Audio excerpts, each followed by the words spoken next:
నమస్తే welcome to Raj news నేను రాజేశ్వరి అంతర్జాతీయంగా ప్రతికూల పరిస్థితులు ఏర్పడిన నేపథ్యంలో ప్రపంచ శాంతిని నెలకొల్పే సామర్థ్యం గల దేశంగా భారత్ను తీర్చిదిద్దాలని ప్రధాని నరేంద్ర మోదీ పేర్కొన్నారు. గుజరాత్లోని వడోదరలో నిర్వహించిన యువ శిబిర్ కార్యక్రమంలో ప్రధాని మోదీ పాల్గొన్నారు. కుందాల్ధామ్, కరేబాగ్ ప్రాంతాల్లోని శ్రీ స్వామినారాయణ దేవస్థానం ఆధ్వర్యంలో నిర్వహించిన కార్యక్రమానికి మోదీ వర్చువల్గా హాజరయ్యారు. కరోనా ఉధృతి సమయంలో ప్రపంచ దేశాలకు వ్యాక్సిన్లు, మందులు పంపిణీ చేశామని గుర్తు చేశారు. అంతర్జాతీయంగా అస్థిరత ఏర్పడినా శాంతియుత దేశంగా భారత్ నిలిచిందని అన్నారు. ప్రపంచానికి భారత్ ఇప్పుడు కొత్త ఆశాకిరణమని మోదీ అన్నారు. अपनी संस्कृति बचाववी होय, अपना मंदिरों बचाववा होय, अपनी आध्यात्मिक धरोहर बचाववी होय तो सारू राजकीय पीठबळ जोशे અને એ યુવાનો દ્વારા જ પૂરું પાડી શકાશે. માટે આપ સર્વ કોઈ યુવાનોને ભગવત ભક્તિ કરતા કરતા દેશભક્તિ કરવાની પણ મારી પ્રેરણા છે. જે જે સુઝાવો આપણી સરકાર આજ આપણને આપણા કલ્યાણ માટે દેશની ઉન્નતિને માટે આપી રહ્યા છે એને આપણે ફોલો કરીએ, સાથ દઈએ.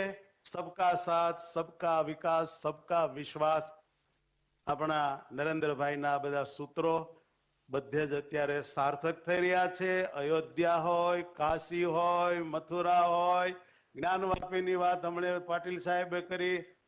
આપણે સમજીએ છીએ આપણી એકતા વિના આપણે સુખી રહી શકવાના નથી અને આવા સાચા રાજકીય પુરુષોના સાથ સહકાર અને બળ વિના આપણે સુરક્ષિત રહી ના શકીએ. માટે सबका साथ सबका વિકાસની ભાવનામાં આપણે જોડાઈ જઈએ. આપણા નરેન્દ્રભાઈ અત્યારે આ માહોલ જોઈ રહ્યા છે, ઉપસ્થિત થયા છે. આપણે એમનો ખૂબ લાભ લેવો છે અને ભગવાનને પ્રાર્થના કરવી છે કે નરેન્દ્રભાઈ અને આ રાજકીય પુરુષોનું પરમાત્મા સ્વામિનારાયણ ભગવાન સ્વાસ્થ્ય સારું રાખે. એટલું કહીને મારી વાણીને વિરામ આપું છું. સૌને જય સ્વામિનારાયણ. मुझे खुशी है कि संस्कार अभ्युदय शिविर के इस आयोजन में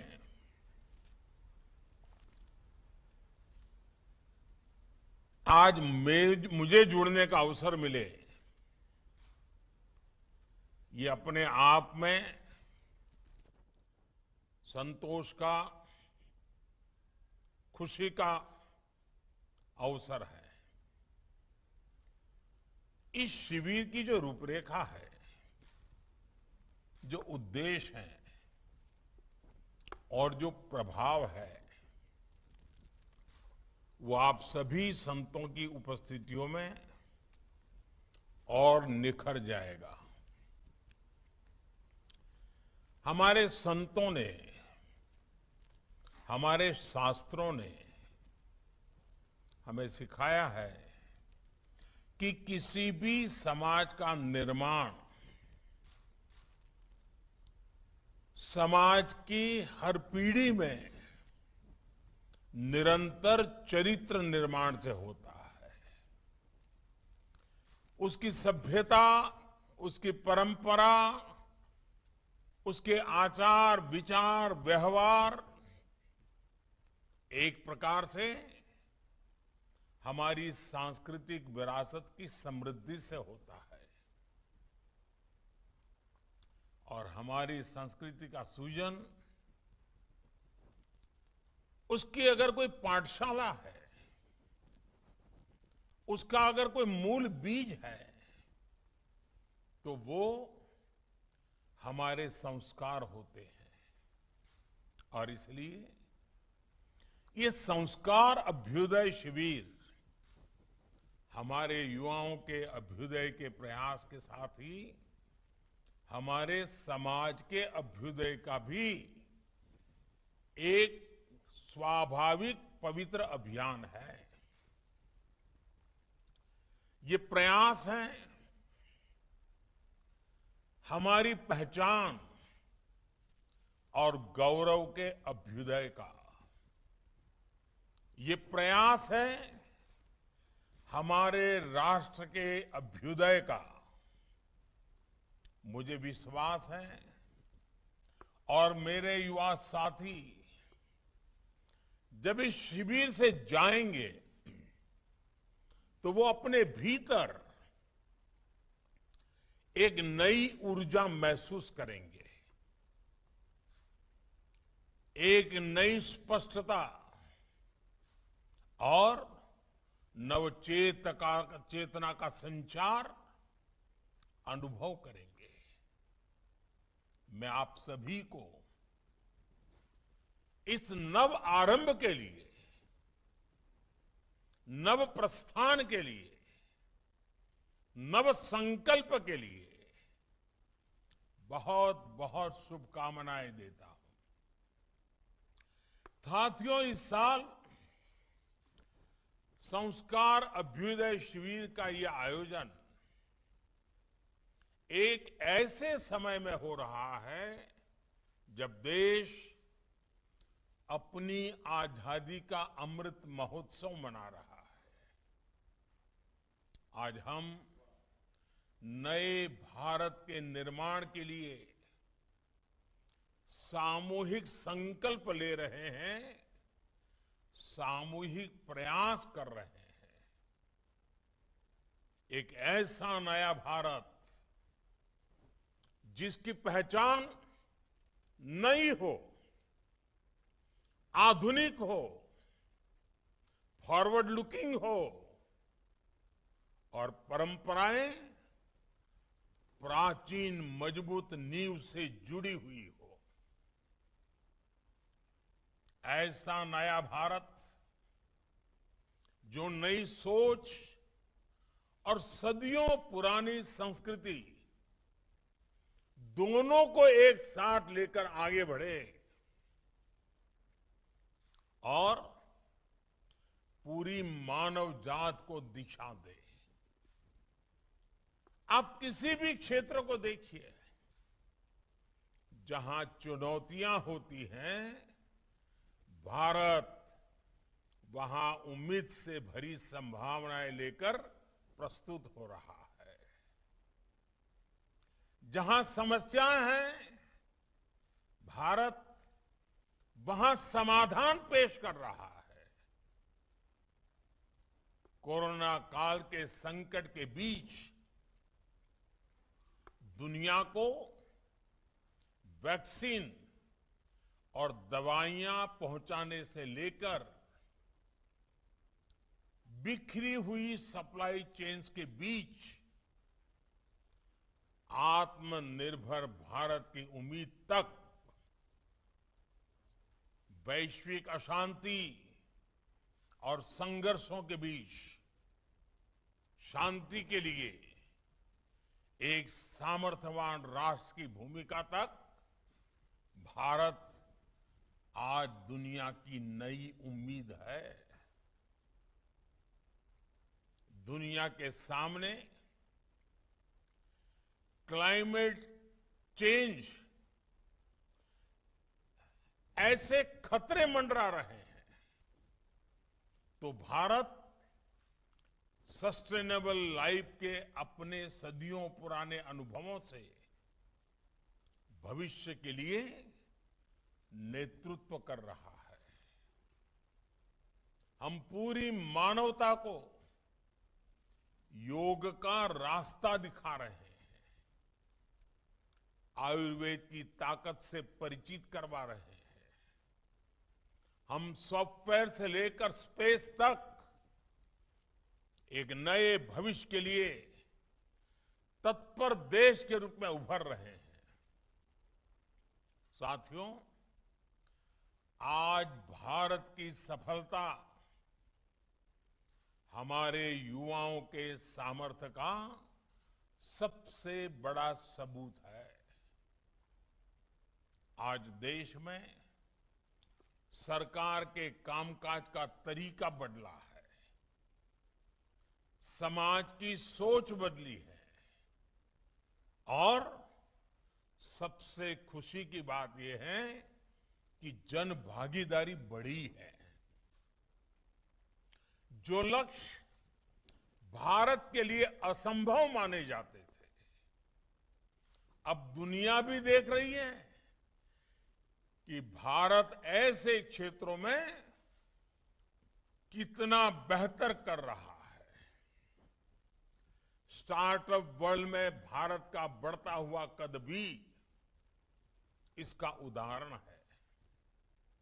आज भारत दुनिया का तीसरा सबसे बड़ा स्टार्टअप इकोसिस्टम है। इसका नेतृत्व हमारे युवा ही कर रहे हैं। साथियों, हमारे यहां कहा जाता है, शुद्ध बुद्धि और मानवीय संस्कार अपने साथ साथ दूसरों का भी कल्याण करते हैं। अगर बुद्धि शुद्ध है तो कुछ भी असंभव नहीं, कुछ भी अप्राप्य नहीं। इसलिए स्वामीनारायण संप्रदाय के संत संस्कार अभ्युदय कार्यक्रमों के जरिए स्वनिर्माण, चरित्र निर्माण, इसका इतना बड़ा अनुष्ठान चला रहे हैं। हमारे लिए संस्कार का अर्थ है शिक्षा, सेवा और संवेदनशीलता। हमारे लिए संस्कार का अर्थ है समर्पण, संकल्प और सामर्थ्य। हम अपना उत्थान करें, लेकिन हमारा उत्थान दूसरों के कल्याण का भी माध्यम बने। हम सफलता के शिखरों को छुएं, लेकिन हमारी सफलता सबकी सेवा का भी जरिया बने। यही भगवान स्वामीनारायण की शिक्षाओं का सार है और यही भारत का सहज स्वभाव भी है। અને આજે તમે ગુજરાતના ખૂણે ખૂણેથી અહીંયા આવ્યા છો બધા, ત્યારે અને આટલી મોટી સંખ્યામાં યુવક યુવતીઓ મારી સામે નજરે ચડે છે, ત્યારે મને પણ એમ થાય કે વડોદરા રૂબરૂ ગયો તો સારું થાત, તમને બધા રૂબરૂ મળ્યો તો ઓર મજા આવત, પણ સમયની મુશ્કેલીઓ હોય છે, સમયના બંધનો હોય છે, એના કારણે પહોંચાતું નથી હોતું। અમારા જીતુભાઈ મુસ્કરાઈ રહ્યા છે બરાબર।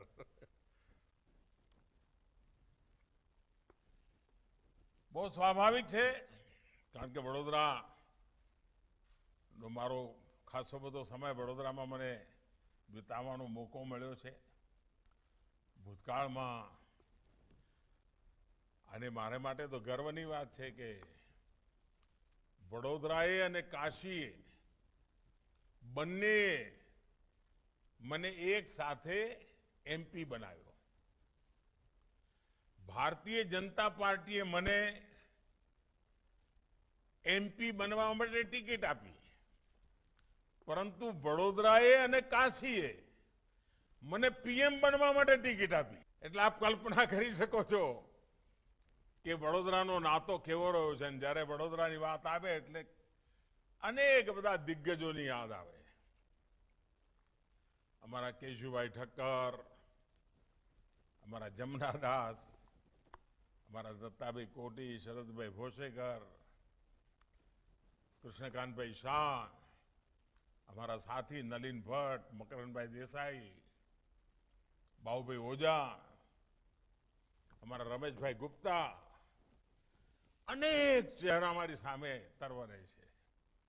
અને એની સાથે સાથે યુવાન ટીમ જેમની જોડે મને અનેક વર્ષો સુધી કામ કરવાનો મોકો મળ્યો, એ પણ આજે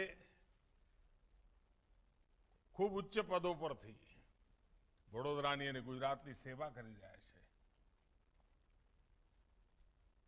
અને હંમેશા વડોદરા તો સંસ્કાર નગરી તરીકે ઓળખાયું છે। વડોદરાની ઓળખ જ સંસ્કાર નગરી, અને એ સંસ્કાર નગરીમાં સંસ્કાર ઉત્સવ થાય તો સ્વાભાવિક છે।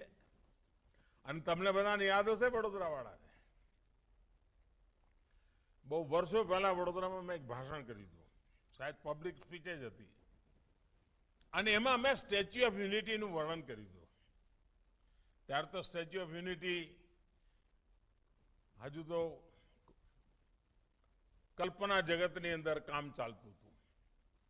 અને એ વખતે મેં કહ્યું હતું કે જ્યારે આ સ્ટેચ્યુ ઓફ યુનિટી બનશે અને દુનિયાની આકર્ષણનું કેન્દ્ર બનશે, એ વખતે વડોદરા એની મૂળભૂત ભૂમિ બની જશે. વડોદરા સ્ટેચ્યુ ઓફ યુનિટીનો મૂળ આધાર બની જશે. આ મારું વર્ષો પહેલાનું એક ભાષણ વડોદરામાં છે. અને આજે સમગ્ર મધ્ય ગુજરાતમાં ટુરિઝમની આખી ઇકોસિસ્ટમ એનું કેન્દ્ર બિંદુ વડોદરા બની રહ્યું છે. જે રીતે પાવાગઢનું પુનર્નિર્માણ ચાલી રહ્યું છે અને માં કાલીના આશીર્વાદ આપણને મળી રહ્યા છે. મારી પણ ઈચ્છા છે આવનારા થોડા દિવસોમાં ક્યારેક માં કાલીના ચરણોમાં માથું નમાવા જરૂર આવીશ. પરંતુ ચાહે પાવાગઢ હોય કે અમારું સ્ટેચ્યુ ઓફ યુનિટી હોય, આ બધી જ બાબતો આ વડોદરાની સંસ્કાર નગરીનો એક નવીન વિસ્તાર સમજ લો. ઔદ્યોગિક રીતે પણ આજે વડોદરાની ખ્યાતિ જુઓ. વડોદરામાં બનનારા મેટ્રોના કોચ દુનિયાની અંદર દોડે છે. આ વડોદરાની તાકાત છે અને આ ભારતની તાકાત છે. અને આ બધું આ દશકામાં જ બન્યું છે. કેવી તેજ ગતિથી આપણે નવા નવા ક્ષેત્રો સર કરી રહ્યા છીએ. પણ આજે જ્યારે નવજવાનો પાસે આવ્યો છું ત્યારે અને હમણાં પૂજ્ય સ્વામીજી એક વાત કરી, એમણે કહ્યું કે માળા કોઈ વાર ન થાય તો ન કરતા, પણ દેશનું કામ ક્યારેય બાજુ ના મૂકતા. એક સંતના મોઢે આ વાત નાની નથી હો દોસ્તો, ભૂલતા નહીં.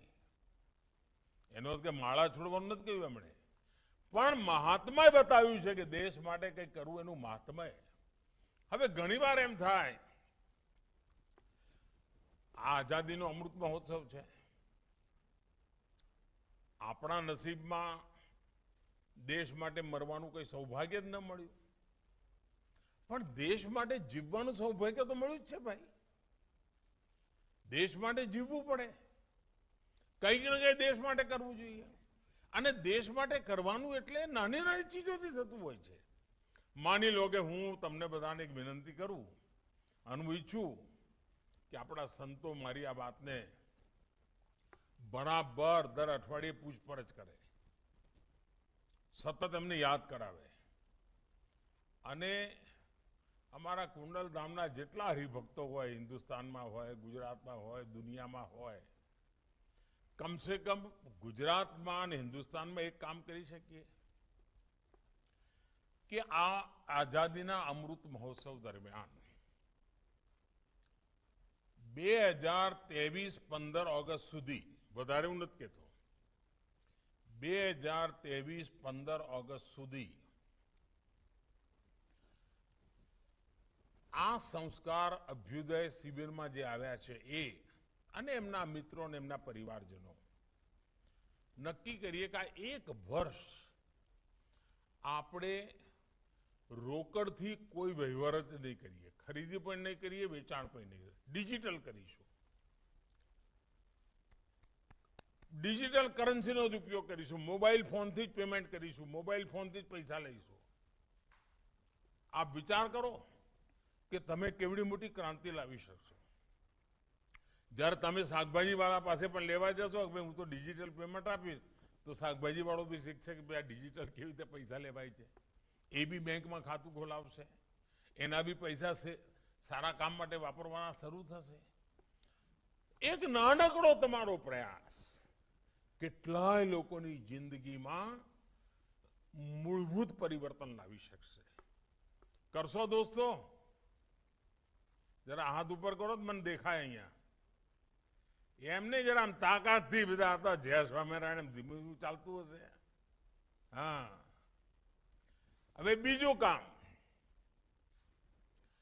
આ આઝાદીના અમૃત મહોત્સવમાં ઓછામાં ઓછા 75 કલાક, એક વર્ષમાં 75 કલાક, હું વધારે નથી કહેતો, 75 કલાક માતૃભૂમિની સેવા માટે કોઈને કોઈ કામ, ચાહે સ્વચ્છતાનું કામ લઈએ, ચાહે કુપોષણમાંથી બાળકોને મુક્ત કરાવવાનું કામ લઈએ, ચાહે પ્લાસ્ટિકના કચરાથી લોકો પ્લાસ્ટિક ન વાપરે, સિંગલ યુઝ પ્લાસ્ટિકમાંથી મુક્તિ મેળવે એનું અભિયાન ચલાવીએ, કોઈ ને કોઈ એવું કામ આપણે કરીએ અને આ વર્ષમાં 75 કલાક એના માટે આપી શકીએ. અને જ્યારે હું સ્વચ્છતાની વાત કરતો હોઉં, વડોદરાની અંદર વાત કરતો હોઉં, અને વડોદરા અને કાશી મારો નાતો એક સાથે રહ્યો, તો મને સ્વાભાવિક અત્યારે કાશીની વાત યાદ આવે. મેં જોયું કે જ્યારે હું સ્વચ્છતા અભિયાન ચલાવતો હતો તો કાશીમાં નાગાલેન્ડની એક દીકરી, તેમસુ તુલા એનું નામ, તેમસુ તુલા, આપણે ત્યાં ચિત્રલેખા એના માટે સરસ લેખ લખ્યો હતો. આ દીકરી થોડા વર્ષો પહેલા કાશીમાં ભણવા માટે આવેલી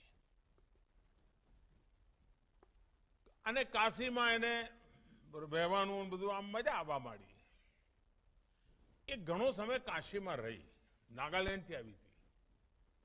ઈસાઈ સંપ્રદાયમાં પૂજાપાઠ વિશ્વાસ કરનારી દીકરી હતી. પણ જરા સ્વચ્છતાનું અભિયાનનું આવ્યું તો એકલી કાશીના ઘાટ સાફ કરવા માંડી. ધીરે ધીરે ધીરે અનેક નવજવાનો જોડાતા ગયા અને લોકો જોવા આવતા હતા કે આ ભણેલા ગણેલા જીન્સના પેન્ટ પહેરેલા દીકરા દીકરીઓ આટલી બધી મહેનત કરે છે. અને પછી તો કાશી આખું જોડાવા માંડ્યું. આપ વિચાર કરો કે જ્યારે આપણે નાગાલેન્ડની એક દીકરી કાશીના ઘાટ સાફ કરતી હોય, મનમાં કલ્પના કરો કે અંતર મનને કેટલી મોટી અસર કરી જાય. અને આપણા જ્ઞાનજીવનદાસજી મહારાજે હમણાં જ કહ્યું કે ભાઈ સ્વચ્છતાની બાબતમાં આપણે નેતૃત્વ કરવું જોઈએ, આપણે આ જવાબદારી માથે લેવી જોઈએ. દેશભક્તિના આ જ બધા કામો છે. હવે તો હું પાણી બચાવું એમાં પણ દેશભક્તિ છે, હું વીજળી બચાવું એમાં પણ દેશભક્તિ છે. આઝાદીના અમૃત મહોત્સવમાં આપણા હરિભક્તોમાં કોઈ એવું ઘર ના હોય કે જે ઘરમાં એલઈડી બલ્બ ન વપરાતા હોય. તમે એલઈડી બલ્બ આવો એટલે ઉજળી તો લાઈટ તો સારું આવે જ, ખર્ચોય બચે, વીજળી પણ બચે. જન ઔષધિ કેન્દ્રો તમે જોયું હશે, આપણા ગુજરાતમાં અનેક જગ્યાએ જન ઔષધિ કેન્દ્રો છે. જે કુટુંબમાં કોઈ એક ડાયાબિટીસનો પેશન્ટ હોય ને તો એ કુટુંબને મહિને 1000, 1200, 1500 રૂપિયાની દવાનો ખર્ચો થાય. હવે આપણો મધ્યમ વર્ગનો પરિવાર આ 1200-1500 રૂપિયા દર મહિને ક્યાંથી કાઢે? એટલે આપણે જન ઔષધિ કેન્દ્રો શરૂ કર્યા અને સારામાં સારી ગુણવત્તાવાળી દવા, જેનો ખર્ચો 1200-1500 રૂપિયા મહિને થતો હોય, માંડ કરીને 100-150 રૂપિયા એનું કામ પતી જાય ને એને પૂરતી દવા મળે. આના માટે જન ઔષધિ કેન્દ્રો ખોલ્યા છે. મારા નવજવાન સાથીઓ, મોદીએ તો આ કામ કરી લીધું, સરકારે તો કરી લીધું, પણ પેલા મધ્યમ વર્ગના કે ગરીબ માણસને ખબર નથી કે ભાઈ આ જન ઔષધિ કેન્દ્રો ખુલ્યા છે, એને લઈ જઈએ, એને સસ્તી દવા મળે, એને સમજાવીએ. તમને આશીર્વાદ આપશે કે નહીં આપે? અને આનાથી મોટા સંસ્કાર કયા હોય? એટલે એવા કામો આપણે જો સહજ રીતે કરીએ, દેશભક્તિ એમાં ભરપૂર છે ભાઈઓ. દેશભક્તિ માટે આનાથી કઈ જુદું કરીએ તો જ દેશભક્તિ, એવું નથી હોતું. આપણા સહજ જીવનમાં સમાજનું ભલું થાય, દેશનું ભલું થાય, અડોશી પડોશીનું ભલું થાય, હવે આપ વિચાર કરો, આપણે ત્યાં ગરીબ બાળકો કુપોષણમાંથી મુક્ત થાય, આપણું બાળક સ્વસ્થ હશે ને તો આપણું રાજ્ય, આપણો દેશ સ્વસ્થ બનશે. આનો આપણે વિચાર કરી શકીએ. મને ખુશીની વાત છે, હમણાં ગુજરાતમાં મોટું અભિયાન ચાલી રહ્યું છે પ્રાકૃતિક ખેતીનું. આ ધરતી માતા, ભારત માતા કી જય બોલીએ છીએ. આ ભારત માતા, આપણી ધરતી માતા, એની ચિંતા કરીએ છીએ. કેમિકલ ફર્ટિલાઇઝર યુરિયા અને આ ને તે નાખીને આપણે ધરતી માતાને ટૂંપો જ દેવા માંડ્યા છીએ. આ ધરતી માતાને આ કેટલી દવાઓ ખવડાવીશું, અને એનો ઉપાય છે પ્રાકૃતિક ખેતી.